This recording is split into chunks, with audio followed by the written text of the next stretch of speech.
This is CleanTV, family-friendly national news on demand. I'm Jerry McLaughlin reporting what's happening on Thursday, July 1st, 2010.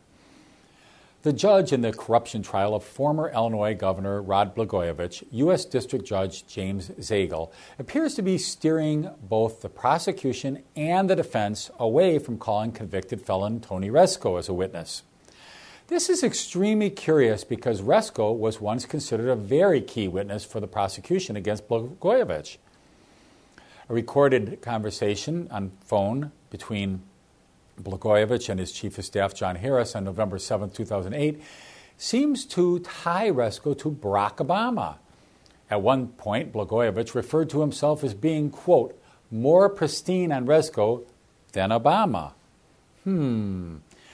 The plot thickens. Zagel has already denied the defense's motion to subpoena Obama and the transcripts of the interview with the FBI investigators in the wake of the Blagojevich arrest. Zagel has also denied access to any of the summary of those interviews, and in addition to having especially sensitive ears when the name of Obama is brought up during the trial, Zagel just seems to be overtly discouraging both sides not to call Tony Rezko as a witness. Something smells of Chicago politics here. An item of particular interest to the defense is a letter that Tony Rezko wrote to Blagojevich from jail.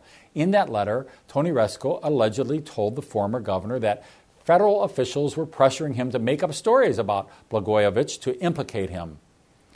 In what many view as a very important piece of evidence, it is not known why the presiding judge in this case would seemingly discredit a witness tied so heavily to that evidence before the evidence is even heard.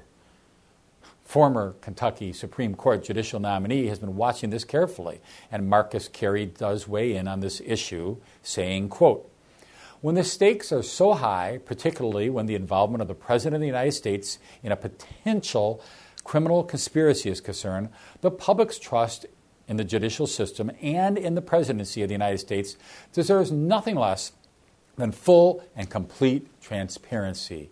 Now, we at CleanTV applaud Marcus Carey's comments and, of course, agree.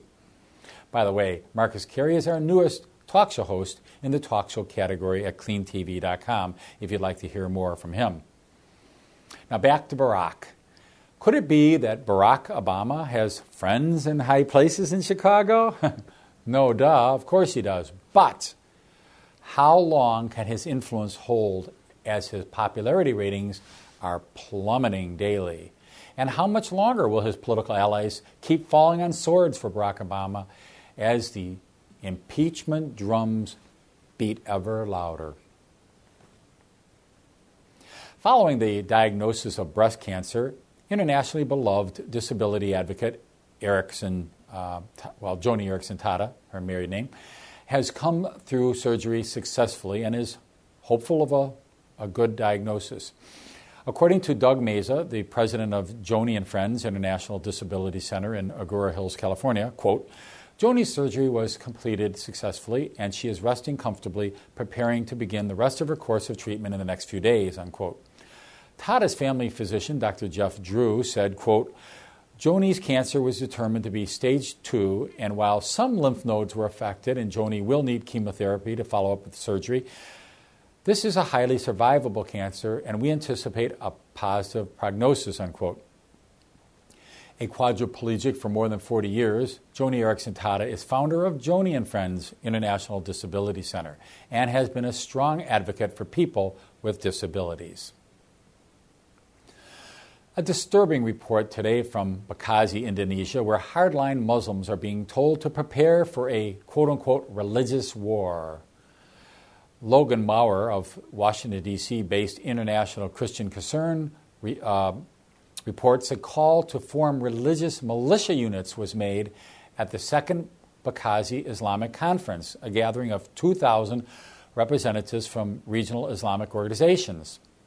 9 of the attending organizations joined to create a group called Bekasi Institute Presidium, with the grisly task of preparing local mosques for a war against what they call Christianization. Logan Maurer went on to say, quote, These recent events expose a very frightening trend where radical Muslims are willing to go to any length to silence Christians, unquote.